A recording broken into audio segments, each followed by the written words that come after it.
Hey guys, welcome to my channel. So, this is my first video.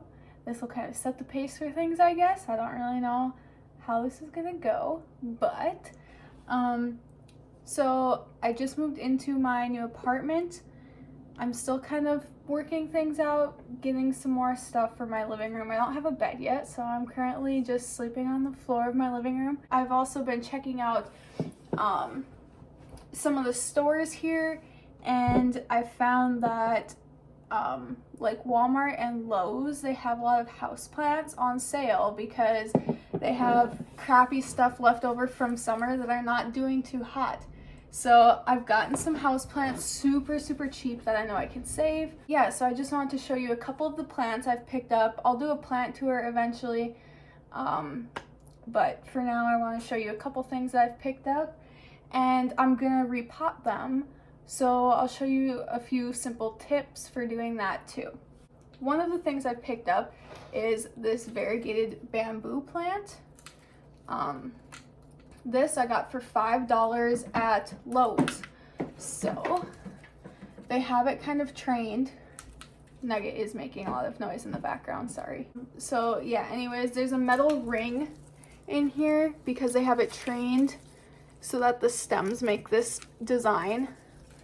I don't know if I'll keep it like that for now. I probably will, just because I don't really want to mess with it, but eventually I'll probably just take that out and let it do its own thing.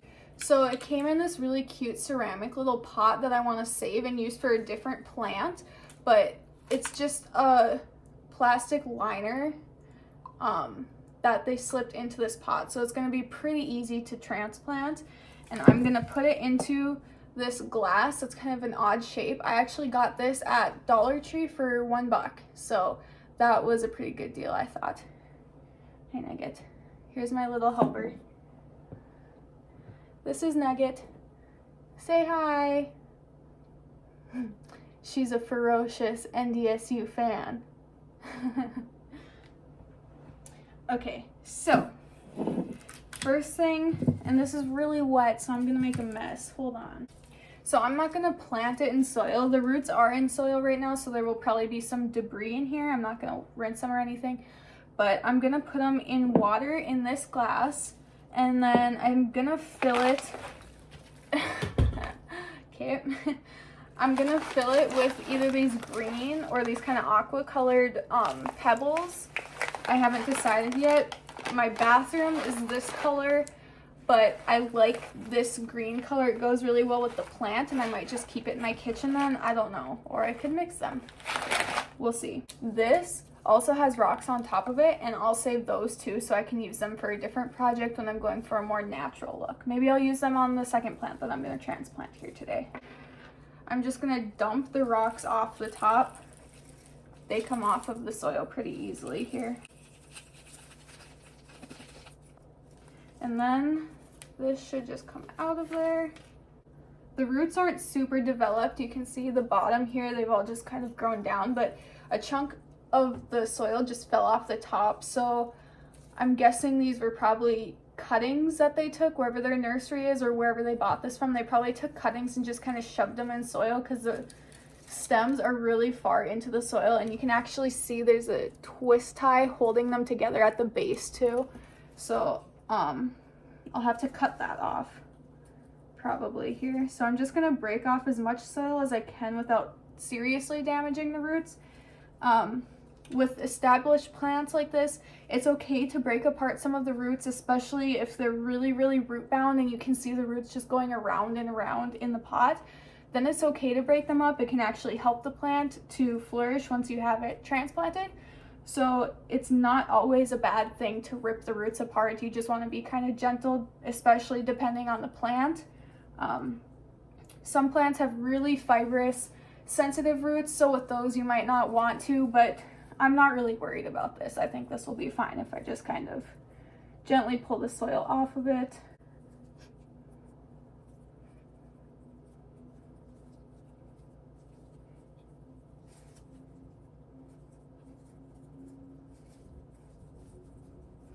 Okay, so anyways, I don't want to rip all the roots off the plant, So I'm gonna leave it at this. That's pretty good. That's good enough for what I'm doing. And I'm just gonna leave this tie on for now. I don't think it's really hurting anything at this point. It's kind of just holding all of these plants together. This is not one plant. This is a bunch of plants that they've tied together and made into this shape with the stems. I like it when they just grow straight up. I think it looks nicer, but I'm just gonna leave this for now. I don't really wanna damage the stems trying to pull this metal ring out of the middle. So yeah, I thought this was a really good steal, this nice bamboo plant for $5.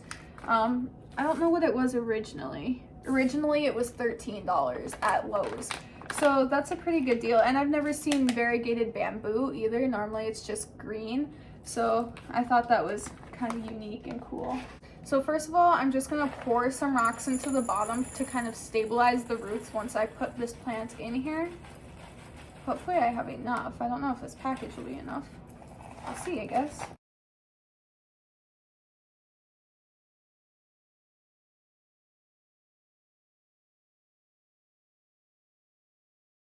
Okay, so once you have some in the bottom like this is just to kind of set the plant on so that when it's in there, it's high enough out of the vase or the pot that you're putting it in.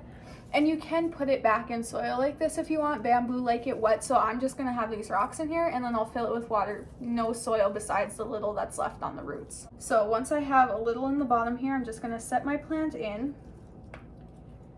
And I'm gonna make sure it's in the center, and I want it to be straight up and down. I don't want it to be like leaning or anything like that because it's gonna grow crooked once it's established then. So when I have it straight up and down, I'm just gonna pour these in around the sides to stabilize it.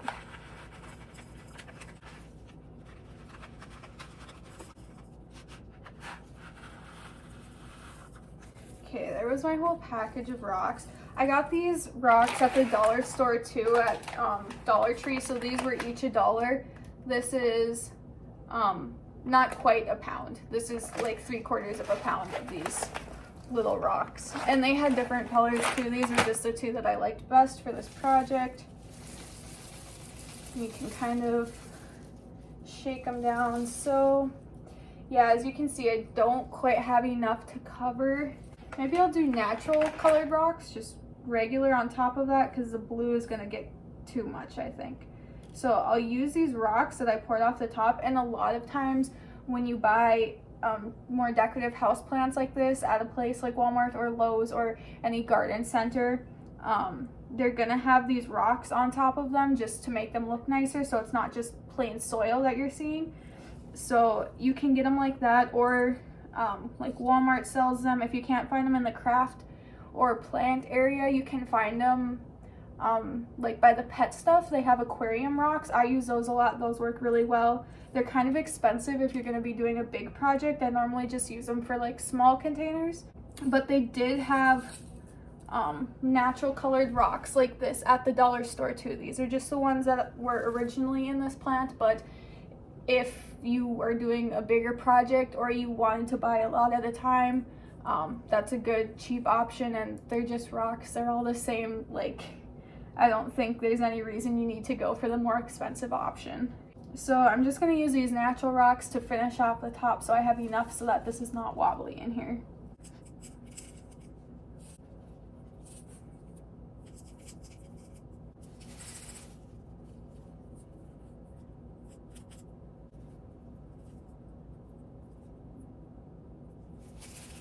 And if you kind of hold this steady but shake it down, it's going to help everything settle, so you can see how it's going to be once you water it, once it sits for a while.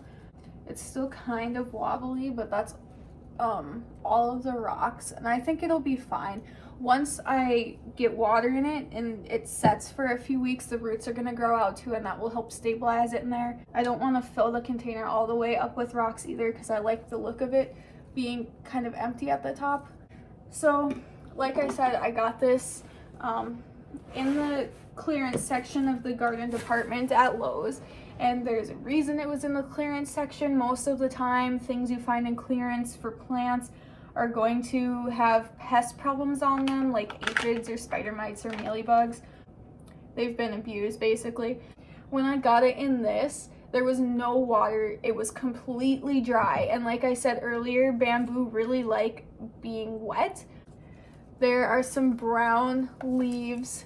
Not bad. Like, I saw this and I was like, wow, that's a really nice plant to be on clearance, because some of them are like spindly little twigs with a couple leaves, and it's like, why is that not in the trash? I would save it if someone gave it to me, but like, I'm not gonna buy it, you know? So I'm just gonna go ahead now and cut off all the dead leaves. If I left them, the plant would still be completely fine. It just looks nicer. It's all cosmetic. This didn't have any bugs or anything that I found when I looked at it in the store, so I went ahead and grabbed it, and it was the last one, so I wanted to make sure that I snatched this guy up. And if you ever find something that is, it has some kind of a pest problem or a disease issue, diseases are kind of harder to get rid of for the most part, but it's not gonna hurt to bring it home. But if you have other plants, do not put it with those plants right away. If it has any kind of pest, make sure you get the proper treatment for it. You can use systemic in the soil, or there are a lot of foliar sprays that you can use that probably work faster for a lot of things. So make sure you keep it quarantined from the rest of your plants when you bring it home, and treat it for however long it needs with the pesticide that you're using or the organic process that you use, whatever your choice. And just make sure that the pests are completely gone before you mix it in with your other plants. Even wait past, if you think it's gonna be fine, I would still wait a couple weeks and continue the pest treatment, because they're sneaky. Like aphids, you can't see them all the time, but they are always there. If a plant has had them, it's probably going to continue having them. They're really hard to get rid of because they can be in any little crevice and crack. Or if you have white flies on a plant, you probably don't want to bring that home, because there's something that can fly and spread through the air to the rest of your plants. And aphids can get around easier too, but if you have like spider mites or mealybugs, they don't fly, so it's harder for them to reach your other plants. If you put them in a different room, they're probably going to be fine. And some things you can just wash them off too. If you bring them into your shower, if you have a sprayer on your sink, you can spray down the plant and really get in all the crevices with your fingers or a paper towel or cotton swabs. That works too. I would still continue another treatment though, just to make sure. But sometimes that does the trick too, if you just spray down your plant, and there are certain pests that don't like water at all. So that can help also. That's a pretty simple, quick way to do it. But it's not guaranteed to get rid of all your pests. I would still double check with a different method. And I can go over some pest management things too. If you have any concerns or troubles with that, I can do a video on that, but I don't have anything that has pests right now. So if I find something at Walmart or Lowe's, maybe I'll pick it up and I can kind of do a quick video on that. Some easy pest management tips. Up here, there are some that just have like dried up tips, and they're not really that noticeable. I'm not going to cut off the leaves just because, like, I don't know. I just don't need to. It's not hurting the plant. It's just something that doesn't look good, and I can just turn that side to the back and it will still look completely fine. So here's this one. I'll have to wash up the pot and put water in it, but then that one is done. So I will come back to that at the end of the video. Okay, so that bamboo was from Lowe's, and I've also picked up some plants in need from Walmart. Now, the Walmart here has like the whole outdoor garden center, which Lowe's does too, but it's not enclosed, so they don't have things out there. But Walmart's is enclosed and slightly heated, so they have a bunch of plants out there actually right now, even though it's like really cold. So anyways, they have a lot of plants out there. When I was there, they had Norfolk Island pine, and they were like a foot or two tall, just in little like Christmassy containers, and they were completely dry. Like there was no coming back from them. I would have loved to have taken one home, but they were basically already dead, and they were still on sale for like $10. So Walmart, I don't want to like throw shade at Walmart, but they don't really pay attention to their plants, obviously. But they also had a bunch of big palms and corn plants and like some really big nice plants when I was there, and they were all $10. They were like 10-inch pots that they were in. One of them is right behind me right here. This is a Majesty palm that I picked up from there for $10, and it's really nice. Like, just like that bamboo, it had some like dried up tips and like maybe a few dried up fronds, but I just cut those off at the checkout. The guy gave me a scissors, so that was an easy fix. Besides that, it was perfectly fine. No pest issues there either for $10, and this plant is huge and beautiful. It's kind of like shopping at a thrift store. Like, you don't know what you're going into. You might have something in your mind that you're looking for, but you're probably not gonna find it. You might find other scores though. So it just kind of depends on the day. I think that it's really fun to go to the places and look for plants, especially when they're on clearance, because I feel like a plant doctor then, and I'm like, oh, I can bring this puppy back to life, and it's really cheap. So I think it's super fun. So one of the ones I picked up from Walmart was a sago palm, and the leaves are not supposed to be yellow like this. This plant, okay, it's gonna be hard to show you, but there's like, okay, there's a huge gap right here in between the soil and the pot. I can stick my finger right in there. That's because the soil got so dry that it contracted and pulled away from the sides of the pot. This is a peat moss mix that it's in, obviously, and a peat moss and bark mix. So peat moss becomes hydrophobic really, really easily. So once something like this dries out that's in a peat moss potting soil, it's going to be really, really hard to get wet again. If you have this problem, you can use liners like this. They make like the flatter, wider saucer versions to put underneath your pots, or if you just use like a sink or your bathtub and put the drain in, you can just put your pot in something that holds water and water it, and then the water is going to stay in the bottom and it will slowly suck back up into the soil. It also helps to use warm water. If you use cold water, it's going to be a lot more likely to just run through the peat moss.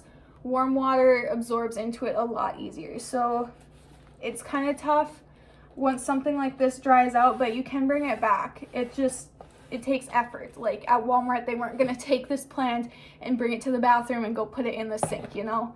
So I'm assuming this thing wasn't watered for like at least a month. They might have tried to water it, but it was already hydrophobic, so that wasn't helping. So the leaves are super, super yellow. This one also I did not find any pests on, and very easily to pull out of the pot. Because it's so dry, and just by looking at the roots, they look like a shriveled up old man. Like they're dry. I could break them like a toothpick with my fingers right now. This is so sad. I hate when I go to Walmart in the garden center, especially in summer when they have a bunch of annual plants that need a lot more water when it's a lot hotter out, and everything is dried up, and like there's someone out there with the garden hose going like this really quickly, and it takes them like 10 minutes to do this entire garden center, and it kills me. It's so horrible. I wish that they would hire people that knew what they were doing, but I know that's easier said than done, finding help for Walmart, but this is bad. It's so dry, and I've watered it really, really good. I've had it only for like, I think I got it yesterday, so I did water it really good, but I'm gonna be putting it in a container that doesn't have holes in the bottom now. So when you do this, be careful that you're not over watering. It's really easy to do. Stick your finger down in there and feel it. They make little moisture readers too. It's like a little thermometer looking thing that you can just stick in the soil, and it will tell you if your soil is dry or too wet or whatever. That can help you. Make sure you know your plant's moisture requirements, along with humidity and sunlight and all of that too. But when choosing a container, make sure you know their moisture requirements, because if you have something like a cactus or a succulent that needs to be dry a lot, you can't really put it in a container that has no holes in the bottom or drainage, because it's going to be really easy for you to overwater it. I trust myself doing that because I know exactly how much water everything needs. But if you're kind of an amateur at plants, I would go with a pot with drainage. no matter what the plant, I would try and find one with drainage, just because it will be easier for you to control the moisture. Something like this is another pot. Well, it's not even a pot. Most of the things I use are not pots. I just like using random containers, but this is a little like cauldron looking thing that I found at the thrift store for like $5, I think, and it's really, really heavy, but it's so cute. It was like stuffed in with a bunch of random stuff, and I didn't even notice it, and I was like walking by to check out, and I was like, oh wait, what's that? And I had to like stop and go pick it up. It's so heavy, it's so cute, but it does not have holes. These are just the spots from the little feet that it has. So I'm gonna put this guy in this pot, but I trust myself to not overwater it. If you were gonna have this, I would definitely recommend a pot with holes in the bottom of it. So I'm gonna try to kind of break this up a little bit more. I guess I wouldn't have to because it fits fine in here, but it's gonna sit kind of weird. So I'm just gonna try and break up the bottom a little bit so I can adjust how the plant is sitting in the container. Like I said, the roots are really dry. They're really brittle right now because they're so dry. So if you run into this problem too, be really, really careful if you're gonna try to break up the root ball, because you don't want to break any major roots. Like this, okay, I just broke that root. This little tiny root right here, like if I broke it off right now, nothing is gonna happen. But especially plants with tap roots or just really big roots, like I don't want to break off these huge roots on the bottom. I'll just kind of try and pull them apart. But if you have a plant that has a tap root or just a few really big roots, you do not want to break those off unless they're dead. Sometimes you can tell if a root is dead or rotted out because it will be hollow and you can just squish it and it's like the skin is left around the root but there's nothing inside. That's fine to trim off. You can trim roots, that's a thing. So that can be done, but if you have a live root that is plump and full of water, you don't want to break that off if you can help it. Sometimes it's hard, but you want to be kind of careful when you're breaking. Okay, so here's a good example. This has this one big taproot coming off right here on the side. I do not want to break that off. It has other roots around it, so I'm sure it would still live if I broke it off, but it might struggle for a while. It is struggling, so it would struggle for longer.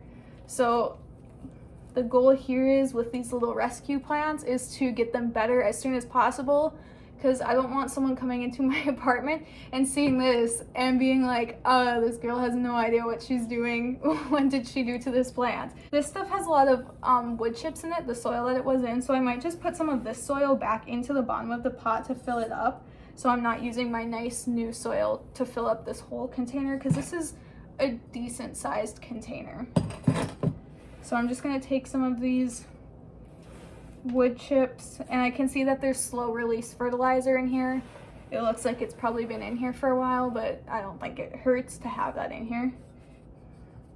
Okay, so now with these, you do not want to bury this.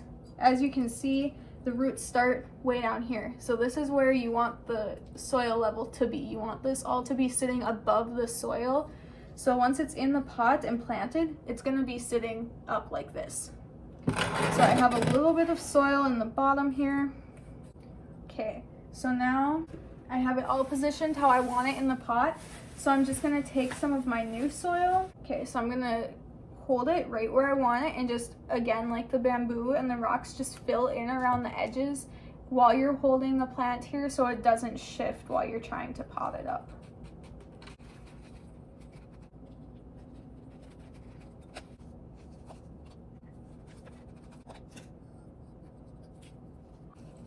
So if you're worried about pests too when you're bringing home plants, especially clearance plants, you can use preventatives. You can use like systemic pesticides, which systemic is just something that goes into the soil and the plants soak up with water. So a systemic pesticide is just like a granule that you would put in the soil and it would dissolve into the soil and then the plants would suck it up through their entire system. But that's not an organic pesticide. I don't think they make organic ones. I'm not really sure. I've never used one, but the only ones I know of I would not use in my apartment because Nugget here also loves plants just like me. That's why she's my baby. But she loves to eat plants And I know there's a lot of poisonous houseplants out there. Actually, I'm pretty sure this one is poisonous. I don't think she'll eat this though, it's really sharp.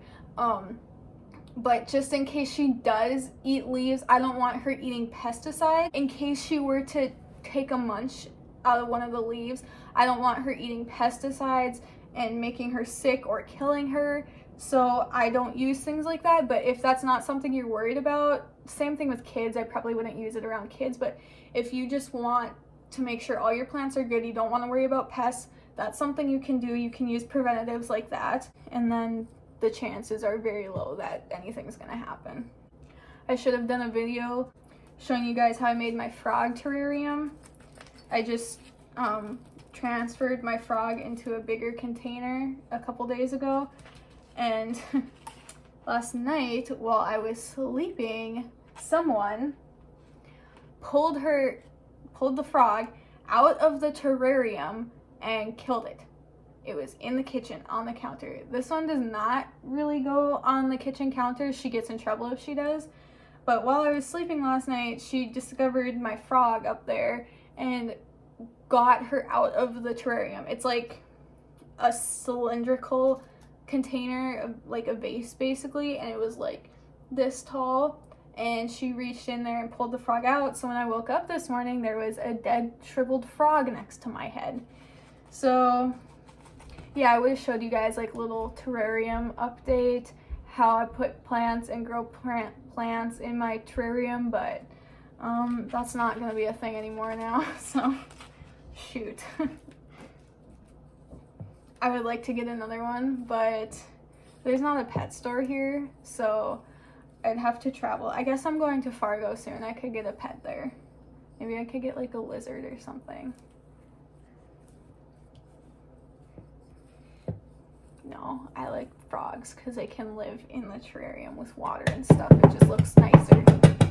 So right now I'm trying to settle the soil, because like pushing in with your fingers, it helps, but it doesn't do it all, especially when you have a rounded container like this. It's hard to get all in there with your fingers. So if you kind of shake it or tap it down, it's going to help the soil settle, and then you can add more to your desired height, and then you won't have to add more later after you water it.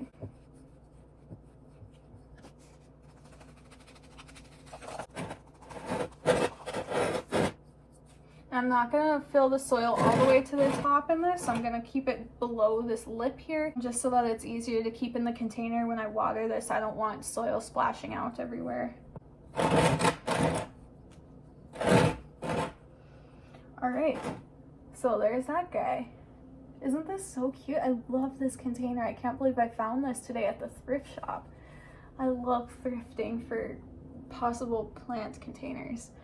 So I'm gonna water the bamboo, and I will be back real quick. Okay, so here's my bamboo all finished. It's really hard to tell, but the water is filled up just to about here. You can fill it up as much as you want. It doesn't really matter. You're just gonna have to fill it again once it evaporates. So that's completely up to you what you want to look like, but bamboo all transplanted, and my sago palm also transplanted. So that's what these two turned out to look like. Ta-da! So if you guys liked this video, please give it a thumbs up, subscribe, ring the bell. You know the drill. I'll probably be doing an apartment tour once I have everything completely unpacked and put away. I'm pretty close. I just need some like shelves and bookshelves, whatever, so I can put my books away. Right now they're sitting in a pile in my living room corner, just stacked up. So yeah, I'll probably be doing an apartment tour coming up, maybe a plant tour. There will be more videos to come. This was just what I was working on today, and I wanted to take a video and show you guys, give you some quick tips. You might want to do this. It's something fun to do in the winter when it's freaking cold outside. So we will see you guys again in the next video. Bye!